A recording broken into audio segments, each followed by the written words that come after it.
First of all, Kaloy, congratulations! Hello po. Double gold medal! Salamat po. Salamat po. Cynthia! Thank you. Yeah, ma'am. So, Kaloy, unang-una yung anong naramdaman mo ngayon? Anong madi-describe mo, yung pakiramdam mo? You're a double gold medalist. You're being called the greatest Filipino athlete.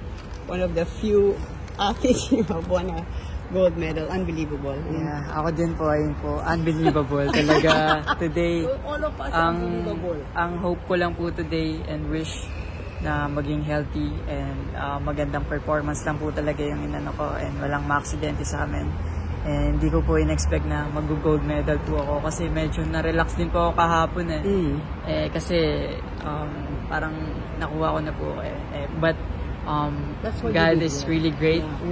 I'm so blessed by Him and I'm well protected and guided po.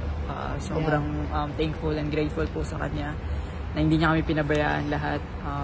Ayun po, ano din po hindi ko rin po alam kung ano magiging reaction ko.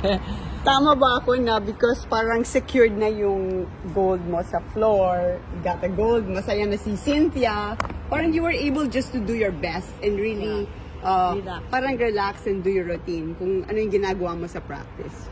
Yes po, kanina po parang all out na po talaga ako. Kahit ano mangyari, I'm grateful na already. Di pa nagsisimula rin yung competition. Like, I know may mga challenges kasi nga kahapon, like di rin ako nakatulog maayos. After you won the gold? Kasi feeling ko yung nerves ko, hype pa din sila. Adrenaline pa rin. Pinipilit ko na matulog. Pero pag pumipigat ako, hindi pa talaga ako makatulog po. So yeah, I have to take a lot of naps po bago mag-competition. Yeah, I wanted to ask Cynthia kasi nung bata ka pa, alam mo, sabi ni Cynthia sa akin na, you know Dayan, meron akong gymnast na 13 years old lang ata. And then, less than that. Sabi niya, you watch him. He's going to be a gold medalist someday. We're gonna send him to Japan. Grabe. So, Kaloy, nagkatotoo na yun and more than what you expected. Yes, imagine. It's amazing, you know. Ako, my dream come true. Ang masasabi ko po doon, grabe po yung trust and yung pagbilib, paniniwala po niya sa akin. Grabe, like, may tao po talagang naniniwala sa kakayahan ng katulad ko po.